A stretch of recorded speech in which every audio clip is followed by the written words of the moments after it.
कितनी ही सारी वीडियो में सूर्य की बात की गई कि सूर्य से हमें सीखना चाहिए। और प्राचीन काल में हमारे जो गुरु ऋषि मुनि जो हुआ करते थे, गुरुकुलों में जो शिक्षा देते थे, तो वो भी अपने शिष्य से यही कहा करते थे कि सूर्य जैसा बनो। देखिए, कितनी ही बातें ऐसी हैं जो सूर्य से सीखने की हैं।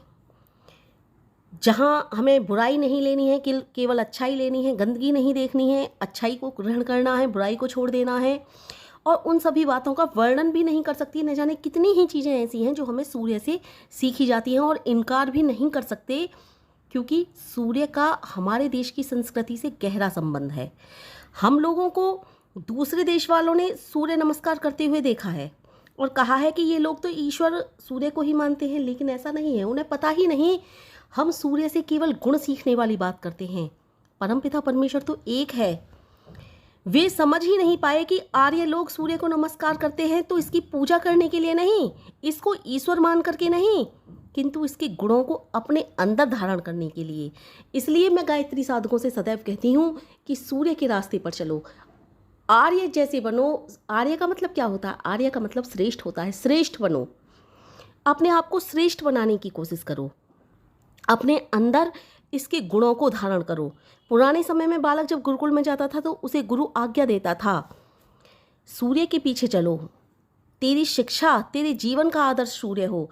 तेरा गुरु से ज्ञान चाहने वाला शिष्य कहता था, मैं सूर्य के पीछे चलूंगा। और फिर क्या कहता था वह? मैं सूर्य की तरह सुंदर, चमकने वाला और आकर्षण वाला बनूंगा। हाँ, बनूंगा अवश्य, इस सुंदर सूर्य की तरह। वेद भगवान ने भी सूर्य की महिमा में बहुत कुछ कहा है। बार बार वेद भगवान ने सूर्य की प्रशंसा की है। हर आप देखोगे वेद, अगर आपने वेद पढ़े होंगे तो वेदों में बारंबार बारंबार सूर्य भगवान की प्रशंसा आई है। बहुत गहरा संबंध है हमारी संस्कृति का इस सूर्य देव के साथ। वेद में कितने ही मंत्र आते हैं जिसमें निरंतर सूर्य की महिमा लिखी है। हमारे पूर्वजों ने तो सूर्य नमस्कार नाम का एक व्यायाम भी जारी किया। इस व्यायाम में 10 आसन करने पड़ते हैं। कितने ही सारे आसन सूर्य भगवान के लिए, के सूर्य के अनुसार बनिए, सूर्य भगवान को नमस्कार कीजिए।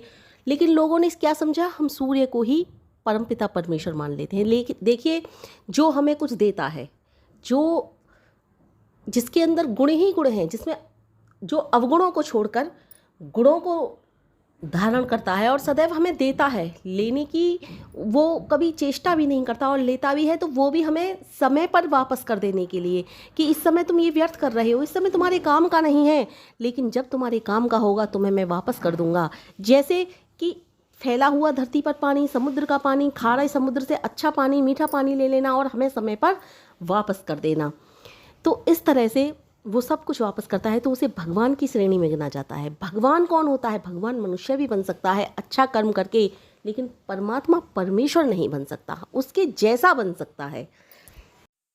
इसलिए कहते हैं कि जो सूर्य को नित्य प्रति नमस्कार करता है, हजारों जन्मों तक धर्म की रक्षा करने के लिए उसकी रुचि बढ़ती रहती है, उसके पुण्य की रक्षा होती है, उसकी अकाल मृत्यु भी नहीं होती, उसकी बीमारियां भी दूर होती हैं। ये मैं नहीं कह रही हूँ, हमारे वेदों में लिखा हुआ है। जिन्होंने वेद पढ़े होंगे वो अवश्य जानते होंगे, वो उन श्लोकों को अच्छे से देख सकते हैं। क्योंकि मुझे ना संस्कृत थोड़ी थोड़ी कम आती है, वरना मैं आपको वेदों के श्लोक भी पढ़ करके सुना देती। चलिए, एक श्लोक तो मैं पढ़ करके सुना ही देती हूँ। नमो धर्मे विद्यानाय नमस्ते कुत संरक्षणे नमः प्रत्यक्षे देवाय भास्कराय नमो नमः।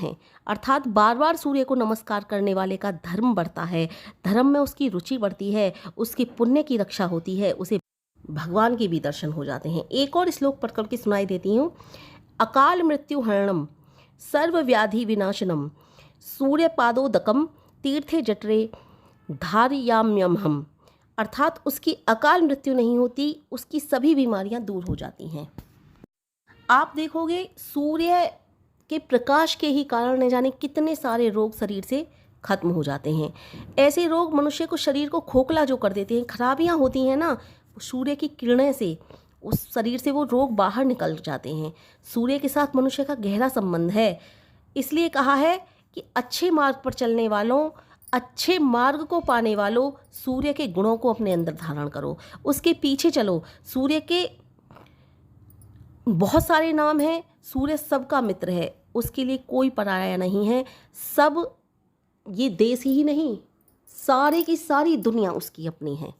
वह किसी के साथ भेदभाव नहीं करता है, सारी दुनिया उसकी मित्र है। सूर्य अर्थात आगे ले जाने वाला, स्वयं चलने वाला, दूसरों को चलाने वाला, और उसके साथ बैठकर जो लोग प्रातः सूर्य को निकलता हुआ देखकर उसके सामने बैठकर प्रभु का भजन और ध्यान करते हैं, उनके मुख पर स्वयमेव एक सुंदरता आ जाती है। इसलिए प्रतिदिन प्रातः आकर अपनी किरणों के साथ बढ़कर वह सोते लोगों से कहता है, जागो जागो, सवेरा हो गया, उठो, अपने काम में लगो, दिन हो गया है। परंतु सभी लोग नहीं जागते। आजकल तो आपने देखा है कितनी देर तक, कितनी लेट तक सोते हैं। सूर्य के निकलने पर भी नहीं जागते। सूर्य की तो घर वालों की भी आवाज़ नहीं सुनते हैं। माँ कहती है बेटा उठो, सूर्य निकल आया है। बेटा आंखें मूंदे मूंदे उत्तर देता है, सूर्य रात के 12 बजे निकल आए तो मैं क्या 12 बजे उठ जाऊँ? देखिए, कोई भी अब तो ऑफिस भी नाइट ड्यूटी करके आते हैं, सबका अव्यवस्थित जीवन हो चुका है। लेकिन जो नाइट ड्यूटी नहीं करते हैं, कम से कम वो तो समय पर सोकर समय पर उठ सकते हैं। लेकिन नहीं, सबको वही उसी समय पर उठना है। सूर्य अपनी ओर खींचता है, गंदगी छोड़ देता है, अच्छाइयों को खींचता है। तो हमें भी अच्छाइयाँ ही तो ग्रहण करनी चाहिए। सूर्य का बहुत गहरा संबंध है, इसलिए मैंने सोचा आज केवल और केवल सूर्य के ऊपर ही वीडियो बनाते हैं कि गायत्री साधकों को सूर्य से ही सीखना है, केवल और केवल सूर्य से सीखना है। आप अच्छे लोगों से बहुत कुछ सीखते हो, लेकिन अगर सीखने के लिए ही आपको चाहिए तो आप सूर्य से सीख करके देखिए। सूर्य कितना कुछ देता है हमें, और लेने की भी चाहे नहीं करता, और जो लेता है वह भी हमें वापस कर देता है। इसलिए हमें सूर्य के मार्ग पर चलना है, इसलिए हमें सूर्य के गुणों को अपने अंदर धारण करना है। जब भी कोई चीज़ खराब होने होती है, जैसे दाल वगैरह, चावल वगैरह में कीड़े पड़ जाते हैं, तो हल्के फुल्के कीड़े होते हैं, उसे धूप में रख देते हैं कि धूप में रखिए, सूर्य के प्रकाश के कारण इसके कीटाणु नष्ट हो जाएंगे, क्योंकि बुराइयां खत्म करने वाला होता है सूर्य। कपड़े सूख नहीं रहे होते हैं, बरसात के मौसम में सीलन आ जाती है कपड़ों में, बदबू भी आने लगती है हल्की सी, तो उन्हें भी धूप में डाल देते हैं, इसकी सीलन की बदबू चली जाएगी जब कड़ी धूप निकलती है। तो देखिए सूर्य में कितने गुण हैं। सब कुछ सूर्य गंदगी को, कीटाणुओं को, बदबू को, सबको खत्म करने वाला है, अच्छे गुणों को धारण करने वाला है, अच्छाई को धारण करने वाला है। इसलिए गायत्री साधकों सभी से मैं कहती हूँ, सूर्य के गुणों को धारण कीजिए, सूर्य के गुणों पर चलिए। वेद भगवान भी यही कहते हैं कि सूर्य के गुणों को अपने अंदर धारण कीजिए, सूर्य के गुणों से सीखिए कि सूर्य में कितने गुण हैं। और देखिए, सूर्य को अगर बादल आ जाएं, घनघोर घटाएं छुपा लें, तो भी वह निराश नहीं होता। कभी ऐसा नहीं होता कि बादल आ गए, उमड़ती हुई काली घटाएं आ जाएं, सूर्य छिप जाता हो। कई कई दिन गुजर जाते हैं, उसकी सूरत भी दिखाई नहीं देती, लेकिन बादल जैसे ही फटते हैं तुरंत सूर्य दिखाई देने लगता है। तो इंसान को भी ऐसे ही निराश नहीं होना है, हिम्मत नहीं हारनी है। दुख आया है, आपत्ति आई है, कष्ट आए हैं, तप की भावना से उनको सहन करो, इस विश्वास के साथ कि ये दुख, कष्ट, क्लेश, रोग, निर्धनता ये सदा के लिए नहीं है। फिर दुख हमें कैसे हरा सकता है? भगवान राम ने भी तो 14 वर्ष का वनवास भोगा था, माता सीता को भी तो रावण चुरा करके ले गया था। कभी कभी तो दुख अच्छे के लिए ही आते हैं, और ये दुख इसलिए भी आते हैं कि हमें अपनों का और परायों का पता चल सके। और सूर्य से ये भी गुण सीखना है कि चाहे कैसा भी समय आ जाए, लेकिन हमें अपनी मानवता वाले केंद्र पर रहना है। जैसे सूर्य अपने केंद्र पर स्थिर रहता है, कभी अपनी मानवता को नहीं छोड़ना है, पशु नहीं बनना है। जैसे सूर्य कभी भी अपना केंद्र नहीं छोड़ता है, वैसे ही हमें भी सूर्य के द्वारा सब कुछ सीखना है। जैसे सूर्य में चमक है, वैसे ही हमें अपने अंदर चमक पैदा करनी है। कैसी चमक? विद्या की, ज्ञान की, योग्यता की, योगाभ्यास की। अपने अंदर यह चमक पैदा करनी है, अपने अंदर भी सूर्य जैसा प्रकाश पैदा करना है। ये है सूर्य बनने का अर्थ। सूर्य बनने का बहुत महान अर्थ है, बहुत बड़ा अर्थ है। अगर हम सूर्य जैसा गुण अपने अंदर, उस तरह के गुणों को अपनी बुद्धि के अनुसार सोचेंगे, ये नहीं कि सूर्य की तरह बनना है हमें, कि सूर्य की तरह गर्माहट देनी है, सूर्य की तरह नहीं भाई। बुद्धि से सोचिए सूर्य जैसा बनने के लिए हमारे पूर्वजों ने क्यों कहा है। बुद्धि से सोचिए सूर्य के अंदर कितने गुण हैं, और मानव कैसे उन गुणों को अपने अंदर धारण कर सकता है। और सूर्य क्या क्या देता है हमें? सब कुछ हमसे ही लेकर हमें वापस कर देता है। कितना सारा कुछ देता है, तालाब भर देता है, कुएं भर देता है, जंगलों में हरियाली जाग उठती है, बागों में फलों के वृक्ष लहलाते हैं, अनाज शहनाइयाँ सी बजने लगती हैं एक सूर्य के ही कारण हमारी ज़िंदगी में।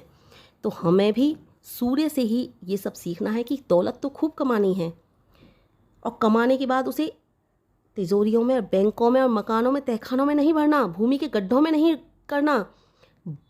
उसको इस तरह से धन को हमें ऐसे व्यवस्थित करना है कि हमारा तो कल्याण हो ही, साथ में औरों का भी कल्याण हो। ऐसी योजनाओं में उस धन को लगाना है ताकि धन बढ़े भी, औरों का भी कल्याण करे। जैसे कि सूर्य हमसे लेकर हम पर ही सब कुछ उड़ेल देता है, हमारे कल्याण के लिए उड़ेल देता है, और अपने गुणों से हमको एक सीख दे जाता है। इस तरह से हमें सूर्य से न जाने कितने गुणों को सीखना है।